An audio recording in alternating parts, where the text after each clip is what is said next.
and today I'm going to be talking a little bit about the way in which I've started to lay down paint, and the way I think it's a lot more cathartic and a lot more freehand and loose and more enjoyable really overall.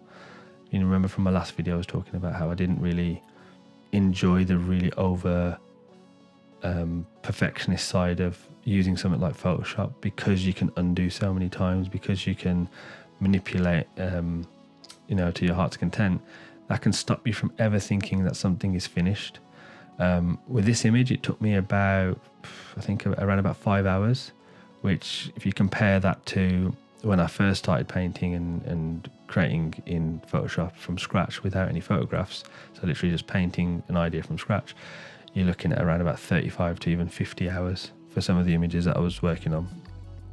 So, and I actually personally believe that this is my best piece so far. Bear in mind we're in, what month are we in? We're in September 2020, so, August 2020. So if you're watching this far in the future, hopefully my style's improved since then.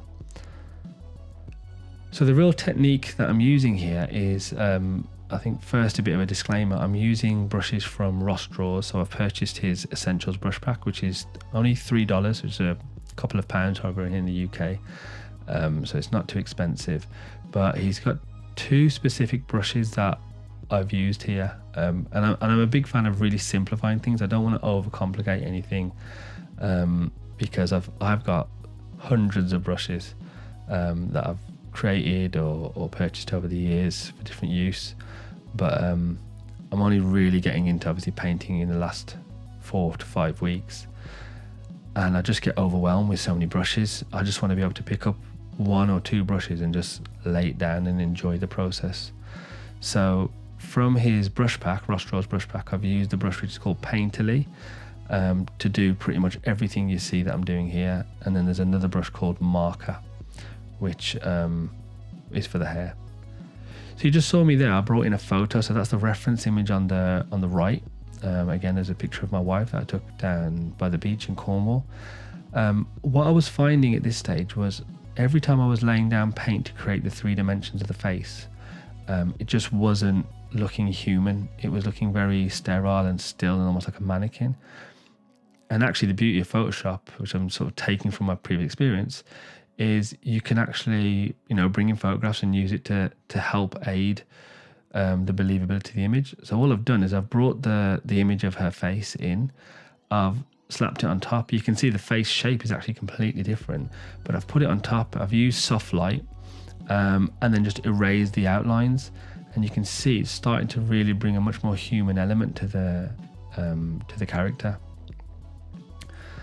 So if you don't know about this character yet, so this is one of my signature characters, which is Anya, part of my Mido Moon series, where you've got Anya, which is this sort of female heroine, kind of cyberpunk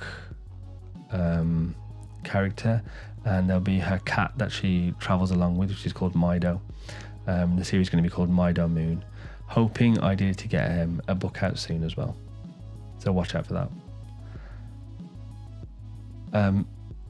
And so you can see that some sort of bringing some of those elements in can really help. My idea is in the future to obviously perfect it so I don't need to do that, but bringing in little photographs here and there to add texture really does separate it from just the painting, and it actually speeds up the process. If you think about it, some would say, well, that's a bit cheating, that's not really painting, but you could argue that painting in Photoshop isn't really painting anyway, because there's no paint to be found. If you're going to use Photoshop, then I guess why not use it in the way that it's made to be used? Why don't you bring in photographs and manipulate them? And I'm using photographs that I've taken myself. If not that, I will use stock images that I've actually purchased or I've got from royalty-free sites like Pixabay. So it's just about manipulating them, and it's not about copying them, it's about using them effectively to create something new.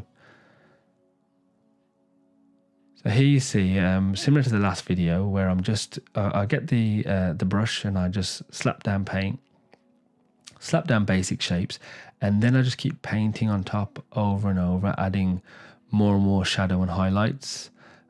Using that same one simple brush on the body and the face, and then the marker pen for the hair. Because one thing I've learned is everything in 3 dimensions is made believable just simply by light and shadow.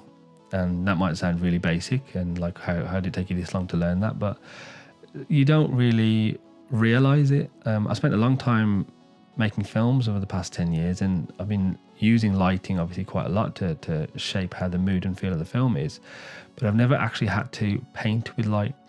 Because the objects are already there, I'm just illuminating objects that are already in existence. Here I'm creating something from a very basic shape, so just like I said, slapping down that initial base coat and then adding shadow and light, and suddenly it turns into sort of a blotchy mess to something that you can identify as something.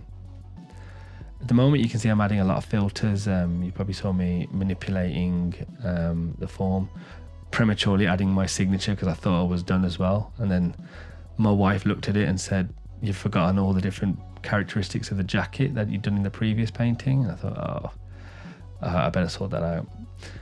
Adding a few textures as well to just give a bit of more of a painterly look over here. So there is still a little ways to go before this character's finished, and I was kind of working on the background before I'd actually finished the character. But yeah, you sort of start to create something that was originally just a slap of paint on there, and it starts to define the shape, and it's very, very enjoyable.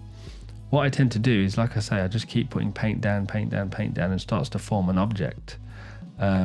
Occasionally bringing in my traditional Photoshop knowledge and using blending modes and things like that, and using curves adjustment just to get it slightly looking better or get it a little bit sharper or whatever it might be as I go along. And just get the colours a little bit better. But hopefully I'll be able to, with time, just get those right off the bat without having to manipulate anything. But I don't really see a problem in using Photoshop to its abilities. For those of you from a much more proficient art background, who are much more proficient than me here, probably noticing that I've got so many things wrong. One of the first things I need to start doing is getting the gesture of the character right. One thing I think about this painting is the gesture looks a little bit wooden, there's a bit of a lack of movement, save for the hair. I think the hair's got a lot of movement, and I think the background's got a lot of movement, but it's the actual the motion of the character. It looks very static, almost as if she's stopping to look as if she can cross the road or not, whereas actually when you look back at the reference photo, she's walking. And it's quite clearly that she's in motion. So I need to go back. I've been watching a lot of Proco videos, so I need to go back and figure out the gestures of the characters first, adding shapes to define the form first before I add loads of paint. Here you can see I've gone back to the very first image I'd done of Anya there, and you can see I'd missed out the thing on the back and the hole in the jacket, which my wife very kindly pointed out to me. I said, "You're not done yet." And so I spent a while just getting that right. You can see I'm bringing in a few photos again to add texture and to the jacket itself. Putting the Atom Ink sign on there, which is kind of the corporation that maybe she belongs to. Remember, the idea of Anya Moon and Mido Moon is the series is that she's trying to go and find out who she is. At least that's where I think it's going. And if you watch my original video in the series, you'll see I talk a little bit more about the story, but the idea of Atom Ink on the jacket is talking about maybe she belongs to this corporation. She's going back to find out who she really is. It's going to be a bit of a journey of discovery, and extra points for figuring out that this is actually about my art journey as well, and me figuring out who I am as an artist. So as more and more paintings get completed, I'll start to figure more and more things out, and hopefully I'll find out who I am as an artist and what my style and what my signature is, I guess, which is what I suppose is the holy grail of any artist, is to find their style and something that they can be known for. You can see the comparison between the last painting though is the one that was compared there is massively different, the style. I much prefer this style though, just because, not so much in terms of the aesthetic of it, but much more because of the process. I find the process much more enjoyable. You can see at the end there I'm adding I sort of condense everything down with into a smart object, and then add a camera raw filter as well, just to add those final touches, get the color just right. I am still going to tinker. I know I said in the last video, and I think a little bit earlier as well, that I don't like tinkering too much, but I still like at the end of the painting just to take it into Adobe Camera Raw and just see what the potential is. Well, I hope you've liked this video. There's plenty more to come in this series, and make sure you check out my Instagram page as well. I'll see you soon, guys.